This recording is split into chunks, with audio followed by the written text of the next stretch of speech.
بسم اللہ الرحمن الرحیم۔ شروع اللہ کا نام لے کر جو بڑا مہربان نہایت رحم والا ہے۔ یاسین، قسم ہے قرآن کی جو حکمت سے بھرا ہوا ہے۔ اے محمد صلی اللہ علیہ وآلہ وسلم، بے شک تم پیغمبروں میں سے ہو، سیدھے رستے پر ہو۔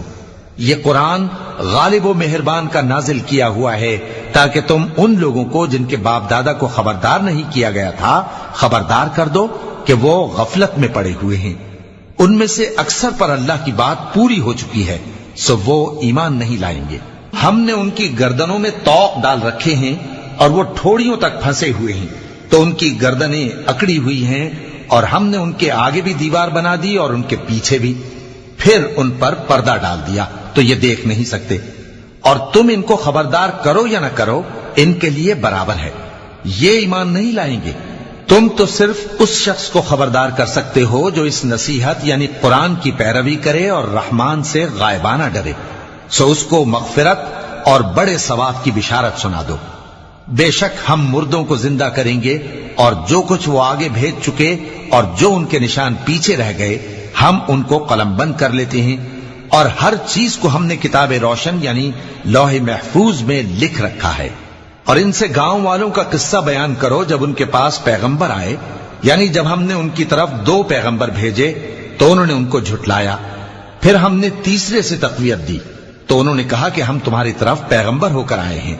وہ بولے کہ تم اور کچھ نہیں مگر ہماری طرح کے آدمی ہو، اور رحمان نے کوئی چیز بھی نازل نہیں کی، تم محض جھوٹ بولتے ہو۔ انہوں نے کہا کہ ہمارا پروردگار جانتا ہے کہ ہم تمہاری طرف پیغام دے کر بھیجے گئے ہیں، اور ہمارے ذمے تو صاف صاف پیغام پہنچا دینا ہے اور بس۔ وہ بولے کہ ہم تم کو اپنے لیے منحوس سمجھتے ہیں، اگر تم باز نہ آؤ گے تو ہم تمہیں سنسار کر دیں گے اور تم کو ہم سے دکھ دینے والا عذاب پہنچے گا۔ انہوں نے کہا کہ تمہاری نحوست تمہارے ساتھ ہے، کیا اس لیے کہ تم کو نصیحت کی گئی؟ نہیں، بلکہ تم ایسے لوگ ہو جو حد سے تجاوز کر گئے ہو۔ اور شہر کے پرلے کنارے سے ایک آدمی دوڑتا ہوا آیا، کہنے لگا کہ اے میری قوم، پیغمبروں کے پیچھے چلو، ایسوں کے جو تم سے صلہ نہیں مانگتے اور وہ سیدھے رستے پر ہیں۔ اور میں کیوں اس ذات کی پرستش نہ کروں جس نے مجھے پیدا کیا اور اسی کی طرف تم کو لوٹ کر جانا ہے؟ کیا میں اس کو چھوڑ کر اوروں کو معبود بناؤں کہ اگر رحمان مجھے نقصان پہنچانا چاہے تو ان کی سفارش مجھے کچھ بھی فائدہ نہ دے سکے اور نہ وہ مجھے چھڑا ہی سکیں؟ تب تو میں کھلی گمراہی میں پڑ گیا۔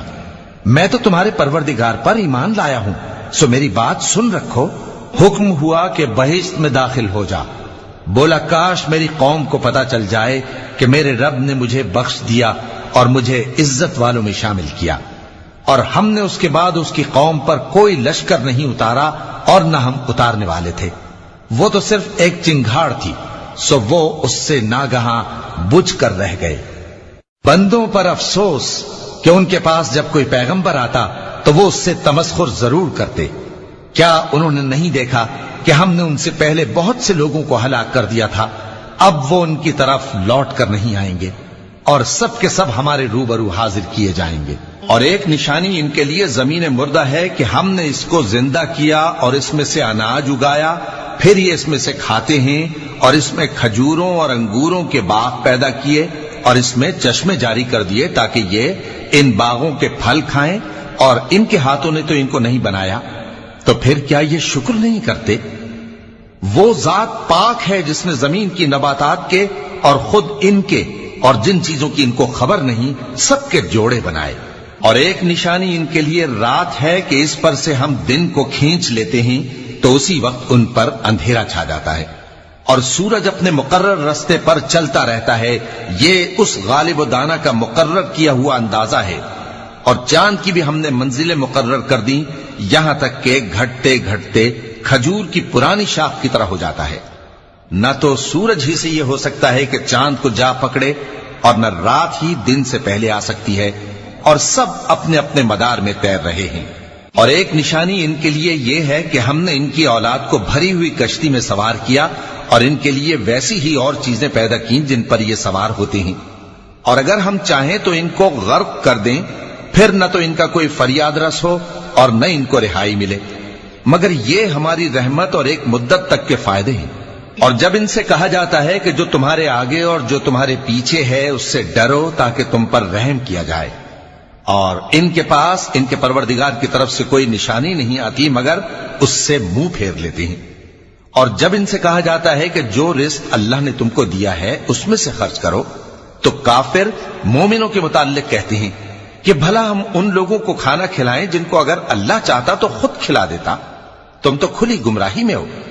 اور کہتے ہیں اگر تم سچ کہتے ہو تو بتاؤ یہ وعدہ کب پورا ہوگا؟ یہ تو ایک چنگھاڑ ہی کے منتظر ہیں جو ان کو اس حال میں کہ باہم جھگڑ رہے ہوں گے آ پکڑے گی، پھر نہ تو یہ وصیت ہی کر سکیں گے اور نہ اپنے گھر والوں میں واپس جا سکیں گے۔ اور جس وقت سور پھونکا جائے گا یہ قبروں سے نکل کر اپنے پروردگار کی طرف دوڑ پڑیں گے، کہیں گے ہائے بربادی، ہمیں ہماری خوابگاہوں سے کس نے جگہ اٹھایا۔ یہ وہی تو ہے جس کا رحمان نے وعدہ کیا تھا اور پیغمبروں نے سچ کہا تھا۔ وہ تو صرف ایک زور کی آواز ہوگی کہ سب کے سب ہمارے روبرو آ حاضر ہوں گے، پھر اس روز کسی شخص پر کچھ بھی ظلم نہیں کیا جائے گا اور تم کو بدلہ ویسا ہی ملے گا جیسے تم کام کرتے تھے۔ اہل جنت اس روز عیش و نشاط کے مشغلے میں خوش ہوں گے، وہ بھی اور ان کی بیویاں بھی سایوں میں تختوں پر تکیے لگائے بیٹھے ہوں گے، وہاں ان کے لیے میوے ہوں گے اور جو وہ منگوائیں گے ان کو ملے گا۔